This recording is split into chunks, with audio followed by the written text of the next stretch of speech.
नमस्कार, मी ऑलिम्पियन अर्जुन पुरस्कार विजेता दत्तू भोकनळ. आपल्यासोबत आज सुमित दहीहंडे हा रोईंगचा खेळाडू आहे. ऑल इंडिया युनिव्हर्सिटीमध्ये याने पदक मिळवलेलं आहे.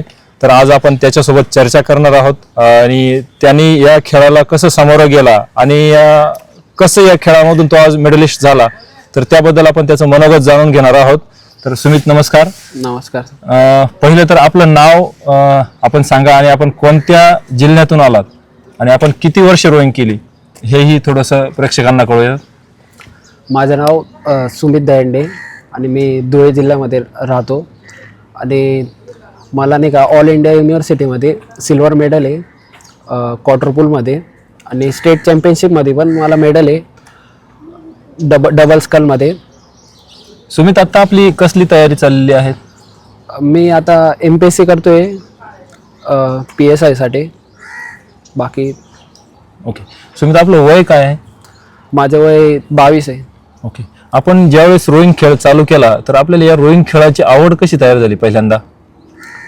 मला पहिल्यापासून हॅबिट होता की कोणता तरी गेम खेळायचं. तर आणि मी दादांचे पण व्हिडिओ पाहायचो यूट्यूबला, परत गुगलला सर्च केले दादांचं नाव, दादांनी ऑलिम्पिक खेळलेले आमचे. तर तेव्हापासून निर्माण ज्यावेळेस तुम्ही या खेळाकडे वळाला त्यावेळेस एक गोष्ट तुम्हाला अशी भासवली नाही का, हा खेळ हार्ड आहे, या खेळामध्ये मेडल घेणं किती अवघड आहे, आणि तोच खेळ तुम्ही चूज केला. पण खेळ चूज करण्याच्या आधी हा विचार नाही आला कधी की आपल्याला अधिकारी होण्यासाठी किती वेळ लागू शकतो किंवा मग मेडल घेण्यासाठी किती वेळ लागू शकतो, किती वेळ वाया जाऊ शकतो? हो, मला वाटलं की हा गेम हार्ड आहे, पण आम्हाला शिकवणारे पण ऑलिम्पिक प्लेयर आहे ते माहिती होतं. त्याच्यानुसार मग तुमच्याकडे आलो होतो, दादांकडे आलो होतो प्रॅक्टिस घ्यायला. आता तुम्ही ज्या अयोध्या रोईंग क्लब मध्ये प्रॅक्टिस केली, तर तिथल्या प्रॅक्टिस मध्ये तुम्हाला रिझल्ट किती दिवसानंतर मिळाला आणि तुम्हाला कशा कशा पद्धतीने गायडन्स केलं गेलं, आणि ज्यावेळेस तुम्ही टुर्नामेंट खेळलात आणि ज्यावेळेस मेडल घेतलं त्यावेळेसचा एक्सपिरियन्स काय होता तुमचा? दादा तर ना 3 महिन्यामध्ये एकदम प्रॉपर टेक्निक वगैरे, टेक्निकमध्ये तर नो कॉम्प्रोमाइज आहे अयोध्या क्लबमध्ये. बाकी इतर ठिकाणी टेक्निकला थोडं टेक्निक त्यांची थोडी हे आहे आणि टेक्निकनुसारच दादा एकदम बारीक शिकवतात. पण आता तुमची हाईट कमी आहेत, वेट कमी आहेत, मग त्यावेळेस तुम्हाला हे भासलं का कधी की ज्यावेळेस तुम्ही मेडल घेत होते त्यावेळेस आपल्याला काही या गोष्टीचा निगेटिव्ह पॉइंट होऊ शकतो? नाही, तसे दादा मोटिवेट करायचे. परत आमचे जे सिनियर प्लेयर आहे ते बोलायचे की नाही, तुझी हाईट कमी असं नको समजू, तू पॉवर पुश करत राहा. आत्ता कसं वाटतं ज्यावेळेस आपल्याला मेडल भेटलं आणि आपण आता MPSC ची तयारी करतोय आणि ज्यावेळेस आपण ते आता वाटचाल सुरू केली आपल्या नवीन पर्वाला, तर एक कसं ते फील प्राऊडफुल होतंय की कसं? हो, आता तर खूप प्राऊड फील होतंय. घरच्यांना पण खूप भारी वाटते की नाही का मुलाने मेडल लावले आणि मुलगा अभ्यास करतोय. तर त्यांना पण माहिती की नाही काय गेम खेळल्याने काय होतं, मेडल लावल्याने काय होतं. परत हा खेळ 5% आरक्षणामध्ये येतो महाराष्ट्र शासनाच्या, आणि त्या मार्फत आपण फॉर्म भरणार आहात का? हो, हा गेम आपलं मी फॉर्म भरणार आहे आता. पुढच्या वर्षीचा फॉर्म भरलाय मी MPSCचा, राज्यसेवेचा. हो, राज्यसेवा.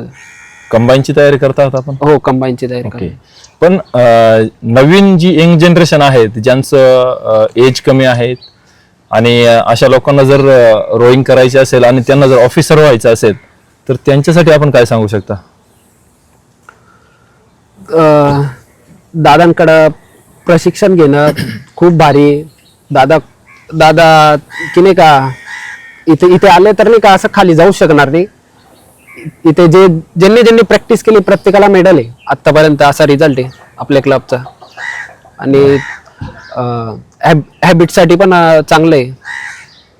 पण आता एक सगळ्यात मोठा शिक्का जो आहे सुमितवरती लागलेला आहे की एक रोईंगचा प्लेअर म्हणून भविष्यात अधिकारी म्हणून एक नवीन त्यांची ओळख तयारच होईल. पण एक अधिकारी होण्यासाठी किंवा एक माणूस म्हणून त्यांच्यावरती प्रत्येकाच्या पाठीमागे एक डिग्रीचा जसा शिक्का असतो तसं यांच्या पाठीमागे खेळाडू म्हणून हा जो शिक्का पडलेला आहे. आणि भलेही खेळाडू कोणत्या लेवलचा हे मॅटर नाही करत, पण त्यांनी ज्यावेळेस एक मेडल घेतलं आणि ते आज ज्या MPSC तयारी करतायत ते स्पोर्ट्स कोट्यातून त्यांचं सिलेक्शन होईल. पण जो शिक्का लागलेला आहे त्या शिक्क्याबद्दल तुम्ही काय सांगू शकता की हा yes I am a sportsman, असं काही मोटिवेट काही स्वतःला होतं का, yes I am a sportsman असं काही? हो, म्हणजे मी आता तिथं हे करायला गेलोय, अभ्यासाला गेलोय, तर तिथं मुलांना सांगायला पण भारी वाटतं की नाही का, मी स्पोर्ट्समॅन आहे असं आहे, आणि तुझं शरीर पण खूप भारी आहे.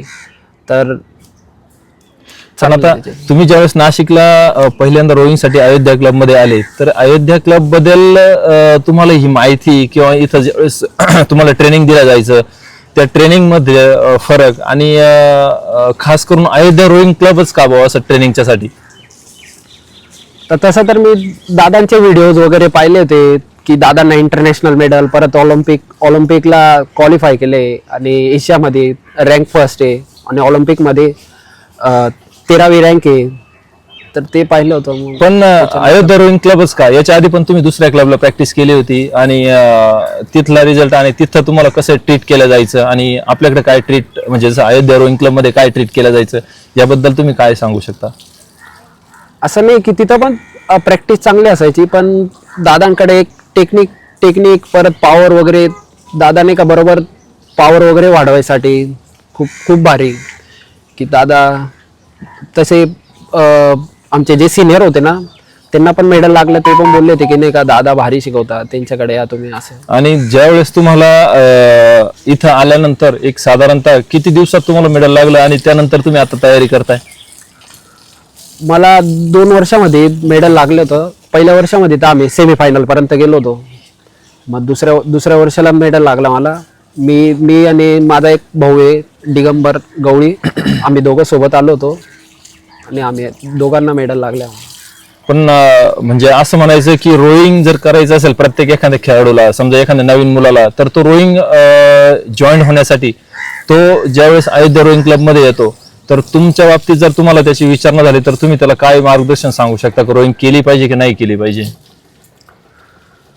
रोईंग तर करायलाच पाहिजे, आणि अयोध्या रोईंग क्लब म्हणजे आपलं घरच आहे की नाही का, तिथं घरासारखीच वर्तवणूक आहे, आणि खूप भारी वाटतं की नाही का. डॅम आहे, एवढा मोठा डॅम आहे, 6 किलोमीटर 7 किलोमीटर, आणि असं आनंदामध्ये गेम करतात मुलं. आता आपण सुमितला जे ऑल इंडिया युनिव्हर्सिटीमध्ये मेडल घेतल्यानंतर जे सर्टिफिकेट आपल्याकडे मिळालं आहे, ते सर्टिफिकेट आपण सुमितला देत आहोत, आणि सुमितने जे त्याचं मनोगत व्यक्त केलं त्याबद्दल खरंच सुमित धन्यवाद. धन्यवाद.